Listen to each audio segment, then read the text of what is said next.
I had intention of putting roots down here anyway, and my wife came along some 6 years later, so I wasn't expecting a family per se. Right. But we ended up with one. But I think that's the beauty of being younger, and I was certainly more flexible about where I lived, etc., when I was younger. And I did meet somebody recently online who's interested in working with us, a Brit, I think, and he was on an island just off Honto, so Okinawa, the main island, just to the west of there, southwest of there, and I can't remember the name of the island. And he and his Japanese wife had a bar on a beach, like this would be a dream for so many people. And he said they had a great time. But after about 4 or 5 years, that was enough. They needed to move on. Now they're living in Nagano Prefecture, up in the hills, where it's not, I don't know if it's snowed in the winter, but it's snow. Complete opposite. From it's like chalk and cheese. And now living, and having again developing ideas that are possible where they are, but wouldn't be possible in a city, for example. Right, and that's another really important point of sort of the, for lack of a better word, like educational potential of your particular geography, in that by having a beach bar in Okinawa, you're almost guaranteed to have a great time, but your stimuli are finite. The things that you would deal with on a day-to-day basis are finite, and so you will learn from those things. Which, right? As one gets older, that's not necessarily a problem. Oh, I don't think I'm not saying that is a problem. But when you're younger, I think it could. After I think, that was nice. Now I need to experience something else. Precisely. And so then, moving to Nagano. Right. In fact, in Yugawara, near my garbage farm, there's a couple that just moved from Sapporo to start a ramen spot, and I gotta give them kudos. They are invisible digitally, no listings, not on a map. Nothing. I've spent tens of minutes trying to. Not even people who just do it, on what are the Japanese sites? Trouble. I'm checking Japanese sites, English sites. Not even nothing. Zero. Because you don't. Absolutely They don't have to zero. have the permission. You just do it, don't you? Yeah, zero. And they're up there called. Maybe they have a sign up ramen. saying, "Please not put us. If you eat here, fine, maybe don't, right." And it's good because I drive past. I still haven't been able to. I've drove past twice. I was with my girlfriend the first time, and she was like, "Oh my God, this is a very mysterious mountaintop ramen shop. We need to go." And they were there, but they're like, "Oh no, state of emergency. I can't do business." So I guess they live there too. And then with another friend, we drove past, and the same thing happened. So I think actually they opened 3 or 4 days ago, reopened. So I'm really excited to go there. But yeah, that's an interesting thing of moving from Okinawa to Nagano. That's a big difference. Sapporo to Yugawara. Maybe not as big of a difference, but still considerable. But and having those new learning experiences. So it just occurred to me, as you were talking about the people that, doing the ramen thing, is that in Japan, if you live in the countryside, sometimes you don't need much money. No. Or just to survive, which isn't the case in the UK. If you're in a rural area, it still costs money. So there is an advantage of the Japanese countryside in many parts of most parts, if not all rural parts of Japan, of living on quite little money, so that if things have to stop, such as in pandemic, somehow you'll survive. And of course, in the countryside, certainly at the moment here, where people are harvesting, there's work.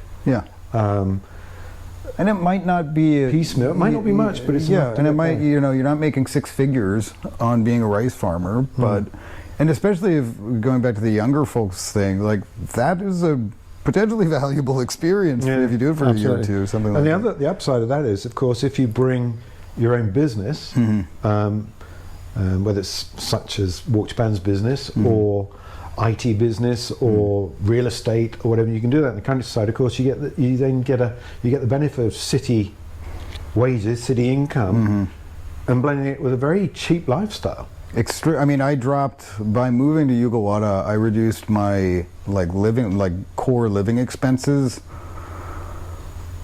I mean, seriously, probably by 80%.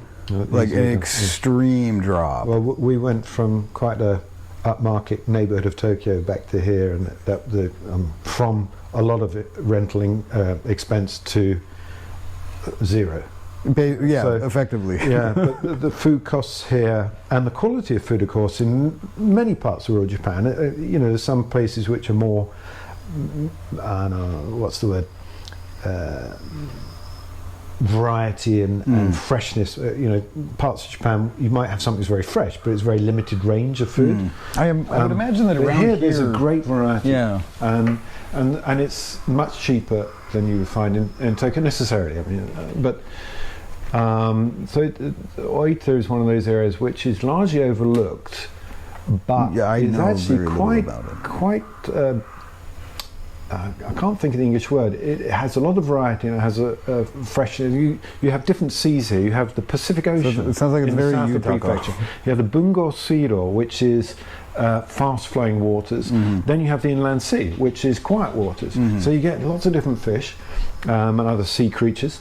You have paddy fields, of course. Right. You have a lot of fruit. So we can't really grow apples here, but pears definitely, through to almost bananas, not quite. Almost.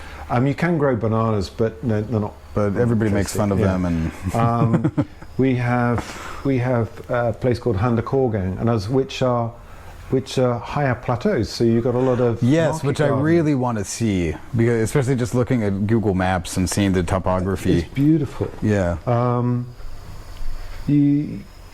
You have the forests, which produce their own, varieties of sunside. Well, that whole. I think maybe the word that I'm thinking of anyway is like yutaka, of like abundance. Yeah. Of seasonality and variety and experience and all that. So that very much reminds me of where I am in Yugawara as well, because we've got the rivers, we've got the ocean, we've got the mountain. The fishing, and of course the farms, and I'm just surrounded by mikan. They're just everywhere. It's just starting this season. Of course, the biggest citrus area is really Kumamoto, and I think Kumamoto is where a lot of citrus fruit, at least as far as Kyushu is concerned, has been developed. So ponkan is really delicious. Sort of cross between, I guess, a mikan and an orange, and that originates from that area, if I remember correctly. I did some research on it years ago. But there's a whole range of citrus fruits you never see in the Kanto region. Yeah, maybe because they're not produced on a major scale, so it stays relatively local. But we're lucky here. We can in the village we can grow. Well, with climate change, maybe we'll be able to start growing mikan, but mikan just over that hill. And you're looking at Beppu Bay. This one back here? Yeah. The other side of that is Beppu Bay. So you look down on and Beppu, and you see Yufu and Oita City and all the rest. Yeah. But the other side of that is obviously south-facing, and there are lots of mikan groves there.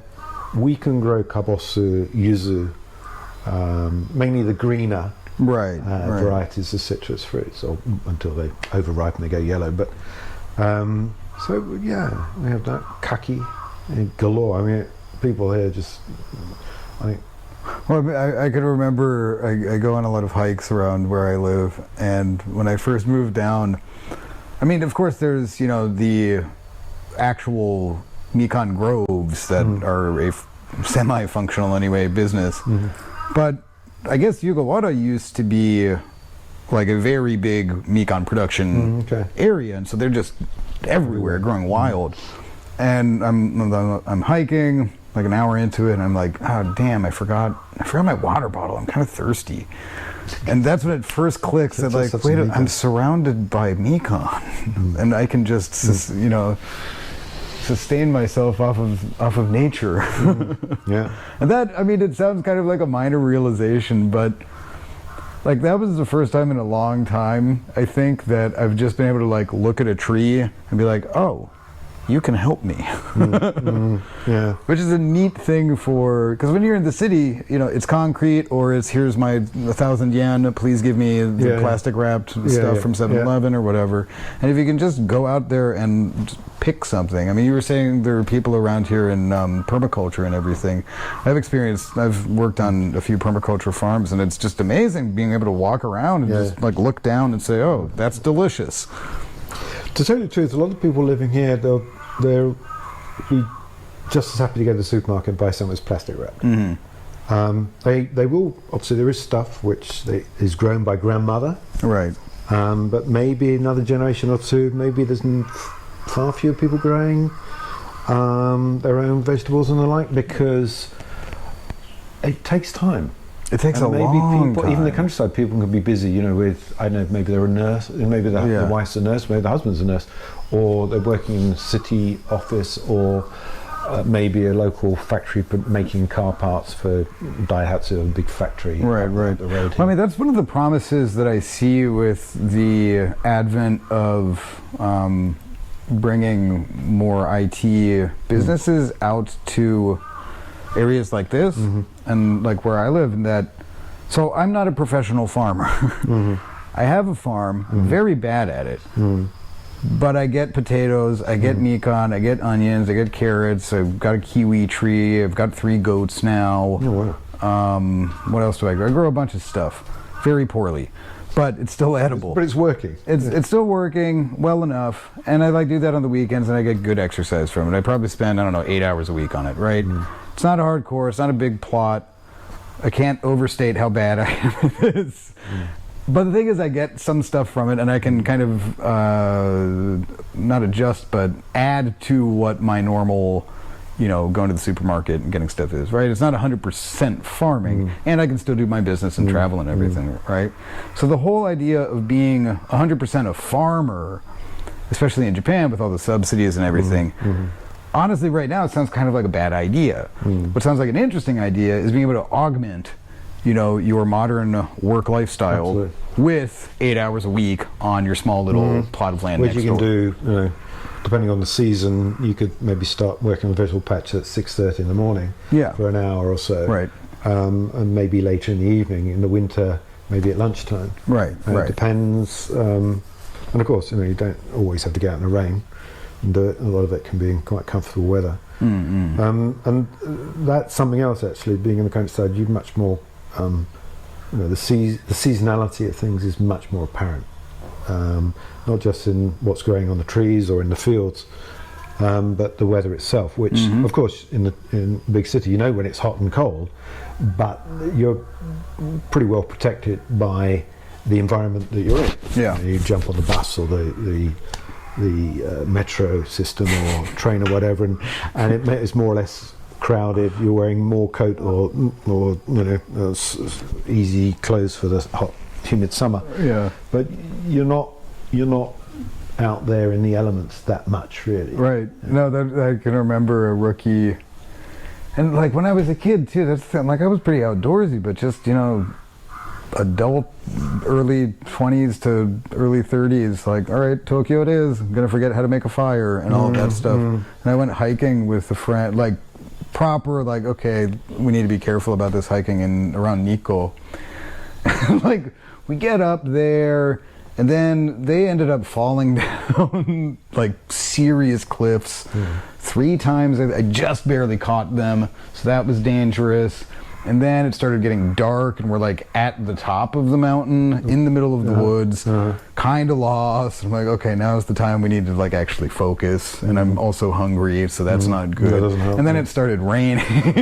and Compound your woes, And I'm just thinking like, man, I've really mishandled this. I need to learn how to, handle the elements, right? The environment, the seasonality of it better. Because that wasn't the most dangerous situation I've been in, but it certainly wasn't the least.